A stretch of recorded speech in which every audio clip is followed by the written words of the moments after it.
this is a short one, but most important one. As a project manager, all of us will be working with team. We need to understand the team, who is good on what, who has what weaknesses, so that we can plan with them the best way. So the resource management is all about the right developer on the right task.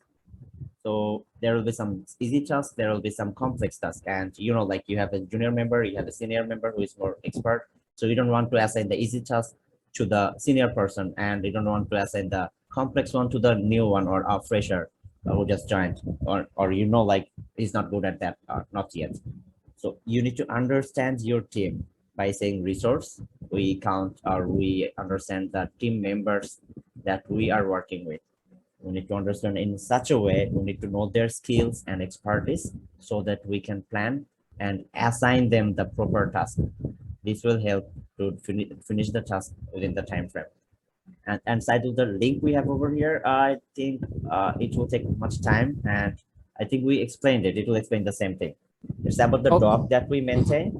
That will be too complex. Like we need to simulate the entire thing to explain it. So I think since it's taking time and the their time is valuable, I think so we can send them the template so that they can just roam around it and learn about it more. Right. So if you are the project manager, that means managing resource is one of your responsibility. If you are working with multiple projects and you have multiple members, that means you want to keep everyone engaged and productive. So this document will help you to visualize and make sure your members are occupied with enough billable works. So thank you, Akram. So risks, there are risks everywhere. Everything we do, everything we see other people do, there can be risk. But why we need to manage it? So for example, you are in a presentation right now. So what happens like if you are facing some power outage? Nothing will happen.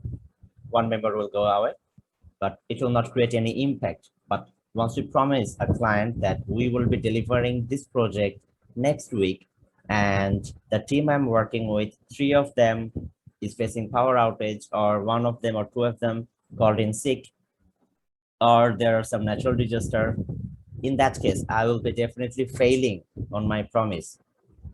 That is the time the risk management comes. If we can manage the risk, if we can predict, if we can manage or have a plan B when things go wrong, that time this term risk management can save the entire project, and we can deliver the project in time to client. So in a single sentence, what can go wrong while we work on a project is risk management. So if you see the image on the right side, so one slide, it fell, and it pushed the next one, and the next one pushed the following one, and you're the person who needs to stop so that the other part, they stay. So that is kind of a risk management in an imagery way.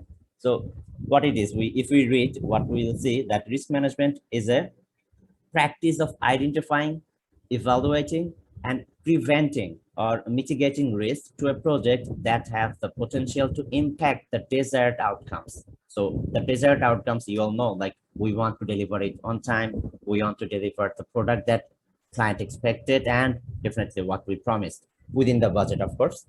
So a risk management doc, we actually maintain a risk management doc for every project, or at least the bigger project where we see like, okay, things can go wrong. And we maintain few points in the doc. So first one, what we put is the cost, the risk of events that can impact the budget. Example, estimate done wrong. So what it does mean, like how can an estimate go wrong? So you guys know, like in the previous discussion, once we send an estimate to client says like, okay, I read it, I understood, this is what exactly I want.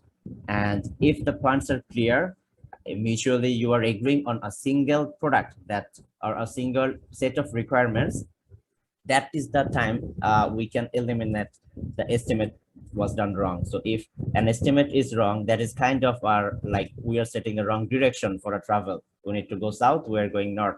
So that can like create a huge impact on the client relationship, the budget, and everything. So we need to be very careful about how we estimate, and the estimate we created and sending with client, is it proper or is it the right one? So this can save us about the cost. Second one is schedule. The risk of unplanned scheduling conflicts, example, not taking into account our holidays and leaves. So what happens, like in the past, it happens most of the time on the bigger projects. A project that we need to work on 1 month or 2 months, it can be happen for smaller project as well, but most of the time it happens for the bigger projects. We need to count how many holidays are there in a month, because on holidays the developers will not be working, even me as a project manager will not be working or not be delivering or making any progress on the project. So if we know like which resources or which developer will be staying on leave for how many days, and how many holidays are there in the upcoming or within the time frame that we are planning to deliver the project, we can count the amount of hour or amount of days that team can work to make the progress. So we need to schedule it very carefully, and based on that we need to set the timeline. The third point is the performance. So this is very tricky, and this is where we need to work for a longer period of time. So what it says that the risk of events that cause the project or produce results that are inconsistent with the project specification. Example, site breaking in mobile view. So see, performance, the product that we make, it can be perfect. Like we expect that it will be perfect, but not all the time it happens. So once you work with a team, there can be 5 members in your team who will be working on making the website. The skill level of each of them cannot be the same one. It happens, and it's a natural thing that every person will not have the same skill level, the same skill set. Their expertise will be on different scenarios. So based on that, we divide the task, we put the responsibility on team, so that the risk, the thing they're building, we know like he's good at that, so this part, if he takes care, it will be done perfectly, and the performance of the final product will be perfectly will be as expected. So Sajul, would you like Yes. to open the link we have over here?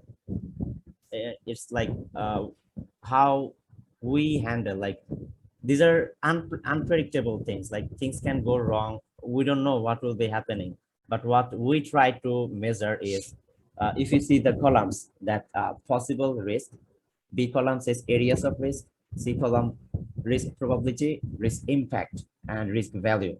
So what we do is we try to identify what can go wrong. Is it about the resources, or is it about the complexity, and is it about the time? And together we actually multiply like the risk probability and the risk impact together, what can be the risk value.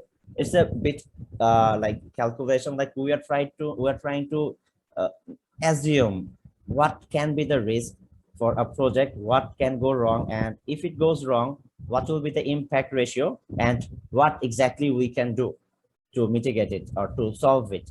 So risk management template and doc is all about to assume what can go wrong, and knowing it, we can work to fix them.